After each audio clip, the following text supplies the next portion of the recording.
si nous avons rencontré First Quantum. Mais First Quantum, ils ont déjà été sortis du pays. On l'a appelé l'Hermine. On a donné à quelqu'un d'autre. On a pris et ils étaient en arbitrage à Paris. Et puis, je crois qu'ils ont amené aussi des problèmes sur la place de New York. Et donc, ça n'a rien à voir avec nous. L'opposition, en tout cas les camps Tshisekedi, nous avons rencontré des gens que nous devrions rencontrer.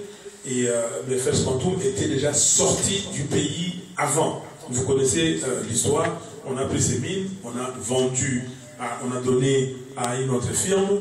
Et maintenant, je crois que c'est cette firme-là qui a acheté les mines, qui a payé à First Quantum, c'est 1,240 milliard de dollars.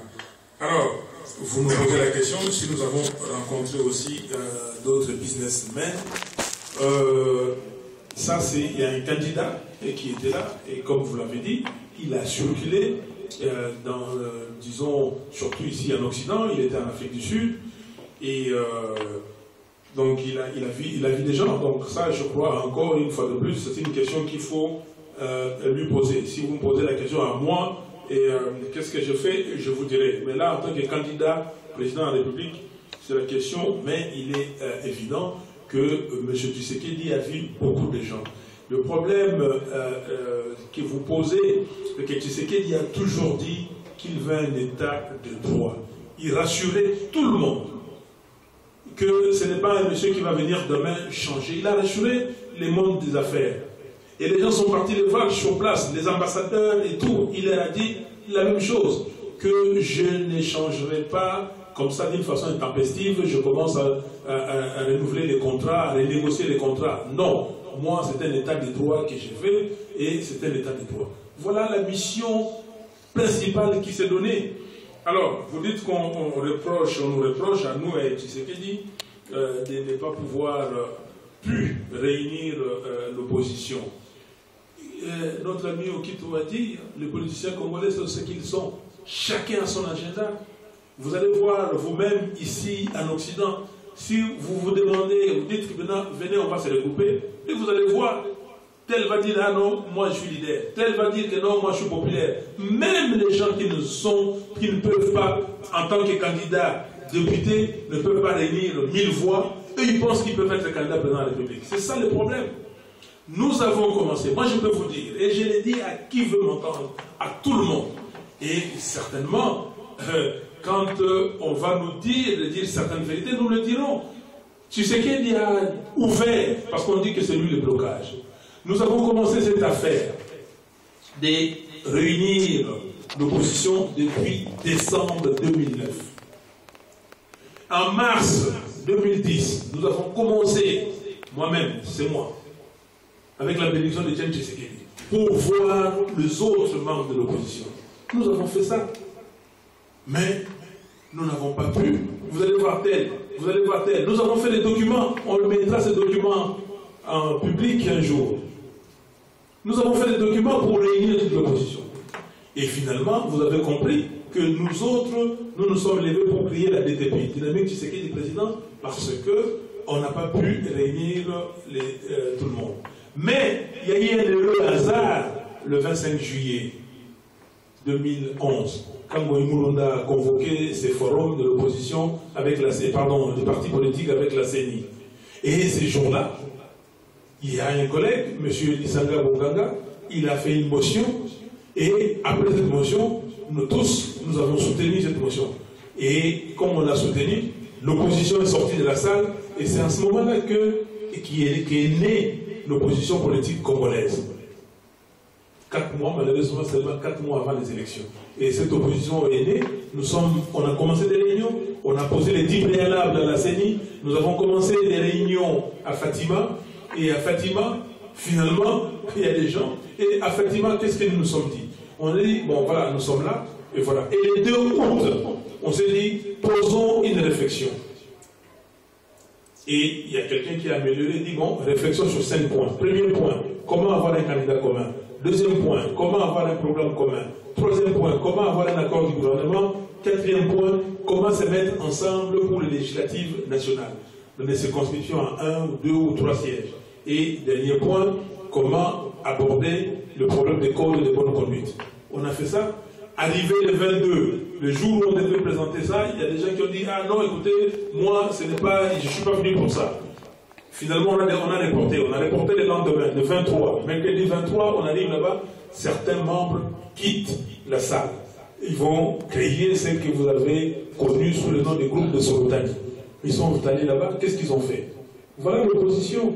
Mais moi, j'ai dit que la voix du peuple, c'est la voix de Dieu.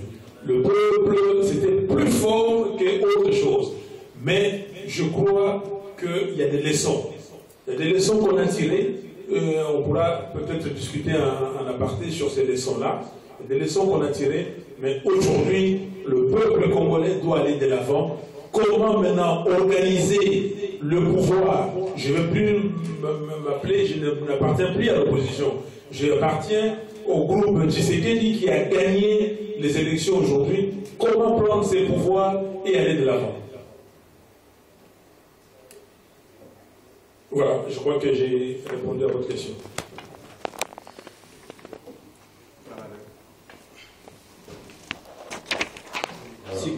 Si on peut être bref, hein, pour ne pas... Merci beaucoup de m'avoir invité. J'ai seulement... Présentez-vous si oui, je m'appelle John Kalou, je suis membre de l'Université Manchester. J'ai seulement quelques questions. La première question, je veux savoir, avant les élections, il y a un groupe des Occidentaux qui allait voir le président Tshisekedi chez lui. Dans certains meetings, j'ai observé là, je veux savoir de quoi est-ce qu'il parlait. Deuxième élément, je veux savoir quand est-ce que le gouvernement de M. Tshisekedi va rallier. Troisième question, si vous pouvez le dire, dénommer les ambassadeurs, parce que nous pouvons les accueillir et ils vont fournir l'autre accueil.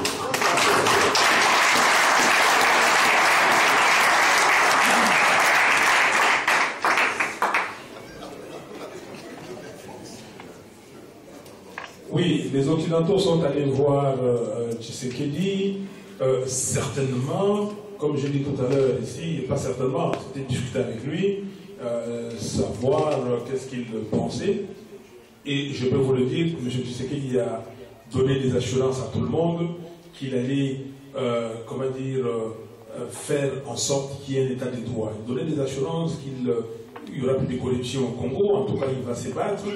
Et c'était ça. Alors, le problème des Occidentaux, c'est aussi le travail que nous sommes en train de faire ici, aller voir les gens que nous rencontrons, et nous avons commencé ce travail à Kinshasa pour leur dire de ne pas avoir peur à Tshisekedi. Au contraire, mais eux, ils sont des gens qui viennent des pays, des états de droit. Mais quelqu'un qui veut mettre en place un état de droit, pourquoi vous avez peur? On a mis dans la tête de ces gens-là que non, il va changer tous les contrats, qu'il va faire ceci, qu'il est imprévisible. Mais comment il est imprévisible? Est-ce que vous l'avez côtoyé? Vous avez discuté avec lui? Et tout ça, c'était notre travail, son travail, d'assurer ces gens-là pour leur dire que tout ce que les gens racontaient. Je vais vous donner un exemple. Un cas très simple. M. Tshisekedi a lutté pendant 30 ans pour la démocratie. Vous avez vu comment il a lutté. Il n'a jamais fait la lutte armée. Il y a des gens qui ont proposé à Tshisekedi des solutions les plus folles possibles. Il n'a jamais accepté. Il dit que moi, c'est avec le peuple. Je prendrai les pouvoirs par la démocratie. Arrivé à la conférence nationale souveraine, voie démocratique, on lui a donné les pouvoirs de Premier ministre en dépouillant. Il était le patron normalement du pays parce que Mobutu inaugurait les chrysanthèmes comme on avait dit.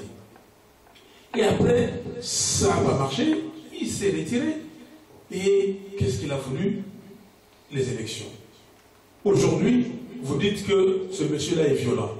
M. Tshisekedi arrive au stade, comme je vous ai dit tout à l'heure, je ne sais pas si j'ai dit ça, et il est arrivé au stade à Kinshasa le 24 avril. Qu'est-ce qu'il dit quand les jeunes gens lui disent Tunisie, Tunisie? Il dit que non, moi, ce n'est pas la Tunisie. Notre Tunisie, c'est dans Lyon. Message de paix. À Lubumbashi, au stade de la Kenya, je viens vous apporter les messages L'amour, l'amour, l'amour. Le 9 juillet à Kinshasa, au stade des martyrs, l'amour. Et comment voulez-vous? Et ces gens-là, maintenant, on voit Tshisekedi, on dit que non, c'est lui qui fait de la violence. Maintenant, les élections ont terminé. Les gens entendaient le mot d'ordre que Tshisekedi, et comme le frère a dit ici. Mais qui a fait la violence? La violence, les Congolais qui sont morts, est-ce que les gens ne voient pas? C'est M. Tshisekedi qui a fait que ces gens-là soient morts, que ces Congolais soient morts. Quand on va chercher à 5 h du matin, voler des corps à la permanence de l'UDPS, est-ce que c'est un secret pour quelqu'un ici? On n'a pas vu les morts. Donc, moi, je vous dis, le travail que Tshisekedi a fait, que nous avons fait à ses côtés, c'est de dire à ces gens-là que nous voulons un état de droit, nous voulons que demain les choses se passent correctement et nous voulons développer le programme et que nous avons un programme. Le programme commun, l'UDPS a fait un programme avec 174 propositions et que ce programme est devenu un programme commun pour sortir le Congo du trou. Et c'est un programme qui réellement sortira le Congo du trou. Ce n'est pas un programme où on va vous construire les boulevards du 30 juin, 5 km, à coût de plus de 100 millions de dollars. Je ne sais pas, vous qui connaissez les boulevards. Moi, j'ai défilé sur ce boulevard-là quand j'étais gosse. Mais ce n'est pas les boulevards que je vois aujourd'hui. On a abîmé les Champs-Élysées d'Afrique. On a abîmé. Donc, aujourd'hui, c'est ça que nous vivons. Les gens vont présenter Tshisekedi. C'est pour cela, ces rôles-là, que nous avons. Et en France, nous avons fait ce travail pour discuter avec les gens. Et nous venons ici, nous continuons à faire le travail pour dire que non, la chance que nous avons au Congo, c'est Tshisekedi. Tshisekedi, c'est une chance historique pour ce pays. Parce que ce monsieur vient avec une mission claire. Il est dit, je vais mettre en place un état de droit. Mais dit, qui dit mieux? Qui dit mieux? Il vous dit que je ne viens pas chercher de l'argent, je ne veux pas faire ceci. Je veux que le peuple reconnaisse ou se rappelle de moi en tant que la personne qui a établi un état réellement de droit au Congo. Voilà ce qu'il demande. Mais je peux vous dire qu'il est incompris. Il est mal compris et c'est un travail que nous devons faire pour que les gens comprennent ce qu'il dit. Et une fois de plus encore, merci pour tout ce que vous faites et pour que les gens comprennent qu'aujourd'hui, il n'y a pas une autre personne qui dit ce qu'il dit. Merci. Alors, les ambassadeurs occidentaux, c'est ça, ils sont allés voir pour ça, ils discutent avec eux. Et même pendant qu'on attendait les résultats, ils sont allés les voir. Ah oui, quand est-ce qu'il va nommer les ambassadeurs? Oui, il a dit. Gouvernement et ambassadeur. Oui, tout à fait, non, merci. Non, il vous a dit, Tshisekedi, ne soyez pas pressés. Vous savez, comme je dis tout le temps, il est tellement inspiré. Moi, j'ai dit, je me rappelle les discussions qu'on a eues en 2006, quand on poussait que Tshisekedi soit président, on a dit que non, et nous pensions qu'il avait tort. Mais moi, je lui ai donné raison il y a quelques jours. Parce que s'il était candidat en 2006, il serait parti là, en 2011, Kabila passerait comme une lettre à la poste. Ok? Heureusement, parce que c'était déjà fait comme ça, que personne d'autre que Kabila qui devait être en 2006. Vous avez vu d'ailleurs, Bemba avait gagné les élections. Mais le cardinal de Tchao l'avait dit. Et non, les ambassadeurs, les gouvernements, il a ça en tête. Et comme il l'a dit, ne soyez pas pressés. Et je discutais avec lui au téléphone. Et il a un timing.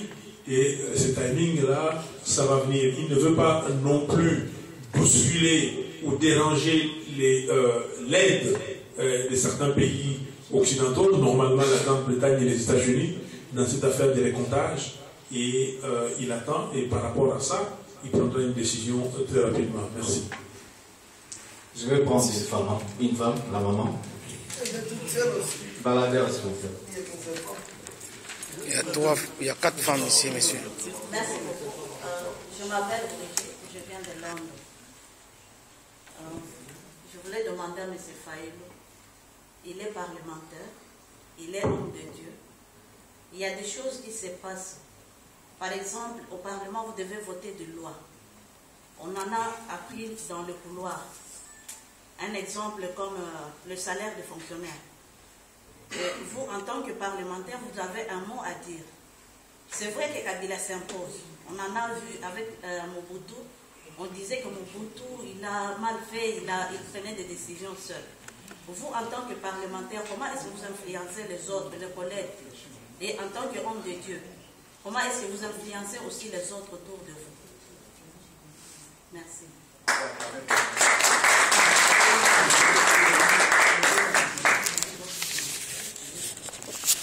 Madame Brigitte,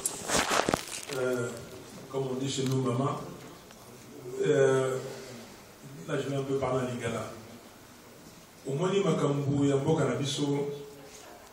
c'est un peu compliqué les lobbies parlementaires, comment influencer les lois. Comment les parlementaires touchent les salaires qu'ils touchent ou les indemnités et ils voient comment dire, les salaires des fonctionnaires. Je rappelle que je suis député provincial. Donc, je ne me disculpe pas. Député national, mon taux suppléant en gaz à l'Iguna. Donc, quand les parlementaires de l'opposition, que bon, salaire et fonctionnaire, non, voilà, les fonctionnaires, ils ont toujours réclamé un bouti. Sur le team Boudi, ils ont créé un plafond, le gouvernement est un bongo, il y a un fouta, batomanate. Oh, ça la boy. Oh non, le gouvernement est un fouta. Et vous avez compris, même le Parlement. Parlement, l'opposition est minoritaire. Parce que ce qui est opposition est majoritaire, des changements et la constitution, des changer à voter, les salariés. Mais ça, pourquoi? Parce que, mais même bateau, il y a pour pouvoir, la majorité, on a pour changer, le qu'on a fait dans le bon. Et là, le Parlement, donc les gens sont là,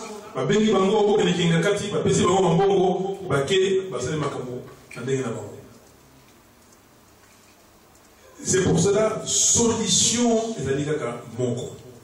tout soit majorité dans le Parlement, tout soit président Oyo à Lingimboka, tout soit bateau à Lingimboka. Regardez dans l'élection, il y avait 18 000 candidats, plus de 18 000 candidats. Mais il y a 18 000 candidats. Mais les PPRD seuls, on a parti, PPPD, PPC quoi, mais ils ont eu eux seuls à peu près 14 000 candidats. 14 000. Pour pas créer des ordres. Mais pourquoi les gens sont allés dans ma élection? Parce que les gens se disent que non, bon, vous avez bon, vous avez bon. Mais ceux qui lobby, et il y a même, j'ai entendu quelqu'un dire, oh non, on dit c'est que nous sommes qui lobby, à une décision, a dit que non, va parlementaire, c'est qu'on va avoir $2 000. Ça au banque. Vous comprenez, maman? Donc, moto est sérieux. Sauf le lobby du Cambo, bah limité. Yo, on a micro, on dit oh non, bah comme Konobo, voilà, à son examen. Yango, voilà, solution ezali, il faut mboke za malade. Moto ya baki ngai na soki nazali parlementaire, ndenge ndeko kito alobaki, nazali mutu molobeli ya peuple. Musa nanga ko revendiquer, musa nanga ko sali malamu te na lobby yango. OK? Ngai nazali soko tuni ngai makambo ya Kisasa, un député provincial. Est-ce que dans le bas makambo fonctionnaire ya Kinshasa na parlement, oui ou non? Est-ce que dans le bas makambo ya muyibi ya mbongo na kati ya par la ville ya Kinshasa, oui ou non? Est-ce que na sala ba rapport oyo ebima mama na sala ba rapport bazu mutu ayibi mbongo gouverneur de la ville ya Kinshasa des millions et des millions d'euros ayiba rapport tala munene boye ba pesa ye ba tia yango wana ba vandela rapport. Et on a payé les députés, mes collègues, fouti bango ba député bingi pour rapport de salamate. Vous comprenez? Ministre provincial, il y a économie, mbongo ya vignette, ba yibi 4 millions de dollars. On a mis en parlement. To lobby, question orale à coquiter. To tiens mon interpellation. Interpellation à coquiter, na tiens mon motion. To signer motion, 5 personnes, na ma collègue. To signer motion. Baké va mis ça tout, va passer va mon bon, va retirer signature na bilo. Or, même retrait de signature, ça n'existe pas. Ce n'est pas prévu par le règlement intérieur. Va dire président assemblée avant de lire. Suivez-moi. Tolakisa ke biso parlement. Ngai, avec mon collègue P. Asonab Marius Gangani. Tolobi que non. Sikoyo, tout le monde dit que parlement, ils ont combattu parce que le président, il est déjà dans le gouverneur de la ville de la Kinshasa. Et là, au moins, il fallait mater tout le monde. Totalement, insuffisance pour Tobengi, ma collègue. Tout ça, une faute. Chez 38 personnes, 33 va voter ton homologué. En bon et faute, selon les règlements intérieurs, il y a Assemblée provinciale de Kinshasa. Alors, oui, à la Cour suprême de justice. Encore Cour suprême de justice. Sous la salle de Cour suprême et zone d'ici. Or, Cour suprême Wana, la même Cour suprême, 4 mois avant, à Katimakambo, il y a Assemblée provinciale Yamaniema. Les gouverneurs, vice-gouverneurs, Balongola qui est dans l'Assemblée provinciale Yamaniema, même condition, même article, tu as évoqué l'article, il y a le règlement d'Abisso, même l'article, il y a la loi où la Cour suprême est évoquée. Dans Maniema, Cour suprême a dit que non, ils ont dit que l'Assemblée provinciale va voter. C'est une décision de l'Assemblée. Pas un abisso, donc on a, il y a surtout les assemblées provinciales. Il y a des assemblées provinciales qui ont marché. Au Maniema, les Bandondo, ils ont fait partie des gouverneurs jusqu'à aujourd'hui. Banouki moyen gouverneur à Zonga, heureusement le peuple n'a assemblé Télémélie. Au sud Kivu, vous avez suivi. Au nord Kivu, vous avez suivi. Il y a des assemblées qui ont marché, mais je crois que c'est un début. Mais il faut qu'il y ait des gens, des hommes et des femmes, Bango en tout cas, parce que les députés, Negolobi, Mbongo, Bazoka, ils peuvent vivre avec ça. Mais pourquoi chercher encore la corruption? Mais on n'aura pas la corruption. Le jour où on aura Batu Oyo, Bakepela Bazala Moussala, Bazala, Balobeli, il y a peuple. Voilà. Merci beaucoup. Je vais accorder une seule minute au professeur Bala pour un éclaircissement et rapidement pour le micro. Merci beaucoup. J'espère que papa Okoko, c'est ça? Okoto. Okoto est encore là, ok. Merci. Papa Okoto, une première chose, quand vous citez les paroles de quelqu'un, vous devez les citer correctement. Madame Landou n'a jamais dit, c'est Kabila qui m'a libéré. Nous avons le texte de ce qu'elle a dit. J'ai été libéré grâce à Kabila. Faux. Faux. Je vais vous dire, et maintenant c'est mon tour, je voudrais avoir le temps de... Laissez-les parler une minute et puis on va continuer. Moi-même, je l'ai suivi. Vous avez suivi, mais ce qu'elle a dit, c'est exactement ceci. Je dis merci au président Kabila pour ne s'être pas opposé à mon acquittement. C'est ça qu'elle a dit. Et tous les mots sont pesés. Parce que moi, je n'étais pas là au moment où elle a dit ça. Quand j'arrive, j'ai appris ça avec les réactions qui venaient dans l'Internet. On a voulu corriger le texte écrit. Elle l'a maintenu. Elle est juriste. Elle dit, je sais pourquoi je suis en train de le dire. Elle a dit quand j'étais en prison, les policiers qui me gardaient, qui me pointaient le fusil, au moment de descendre, comme le véhicule était très haut, on m'aidait, je disais merci. C'est la prisonnière qui est en train de parler. Et ensuite, il faut décoder le message.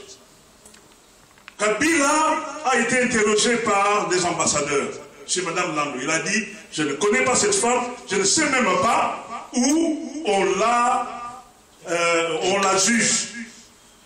Mais lorsqu'on la quitte, et là je suis d'accord avec vous, le major Mbokolo a fait un travail très très louable, c'est un des rares à l'avoir fait.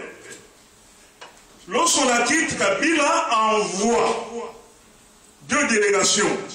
La première, c'était via le professeur Samba, pour dire, on veut vous récompenser si vous voulez bien venir au gouvernement. Elle a dit non. Deuxième, c'est Mogalou, si c'est Mogalou là, qui est de la maison civile. Elle a décliné les 2 autres. Alors, le message qui venait de Kabila, dit à Mme Landou que je ne m'oppose pas à son acquittement. Ça signifie quoi? Ça signifie que si Kabila avait lancé l'appel dans le délai, elle allait de nouveau être récupérée par le procureur et aller en prison. Ça, c'est la première chose. La deuxième chose, c'est un message qu'on sache que la justice au Congo est contrôlée par Kabila, puisqu'il peut ne pas s'opposer à un acquittement. C'était ça. Donc dire qu'elle a dit, c'est Kabila qui m'a libéré, elle n'a jamais dit ça. Elle ne pouvait pas le dire, parce que c'est ça. Il n'y avait aucun intérêt à le dire. Ok. Est-ce qu'on peut applaudir pour Papa Mike? Je n'ai pas fini, s'il vous plaît. Donnez-moi une minute. Professeur, on va continuer ça après. Pour ne pas qu'on sorte du sujet. C'était juste pour l'éclaircissement, c'est bon. Merci à tous. J'ai 2 petites choses à dire. Professeur, excusez-moi, on risque de sortir du sujet. Je ne suis pas... Non, j'ai 2 petites choses à dire. Et là, Bon, je continue d'abord par dire que l'opposition, ce n'est pas seulement les leaders. Ceux qui doivent dénoncer, c'est nous tous. Nous ne payons rien à ces messieurs pour prendre les risques qu'ils prennent. Nous ne payons rien, Mme Landou, pour prendre les risques qu'elle prend. Ils font ce qu'ils peuvent faire, et je vous dis que ce n'est pas facile à qui. Ces gens-là, ils sont là par la grâce de Dieu, parce qu'à tout moment, nous pouvons les perdre. C'est nous tous qui devons soutenir ce qu'ils sont en train de faire, et ne disons pas que personne n'aime le Congo. Il y a des gens qui aiment le Congo, il y a des gens qui se sacrifient, il y en a qui se brûlent pour le Congo. On ne peut pas dire que personne n'aime le Congo. Merci beaucoup, professeur. Merci. Professeur Tchakoudé. Vous avez déjà parlé, non? C'est une question, une question. Merci, Papa Pouli, merci l'Assemblée. Je ne veux pas rentrer dans le dossier privé qui s'est passé tout à l'heure là, mais j'ai voulu parler en tant que représentant de la résistance. J'ai suivi honorable Fayoulou, je vais l'égratigner un peu pour lui dire que ici où vous êtes ici, vous l'avez reconnu, c'est le bastion de la résistance patriotique congolaise. Notre idéologie est basée sur le fait que le Congo est un pays occupé. Nous connaissons ce qui se trame autour de nous. J'ai des preuves sur cette affaire. Je vous ai dit que j'ai choisi de vivre à Londres, à ma capacité de lobby, pour pouvoir négocier avec les puissances internationales à partir de Londres. J'ai un dossier que j'ai discuté avec Cameroun, avec REC, avant qu'ils prennent le pouvoir, qui concerne la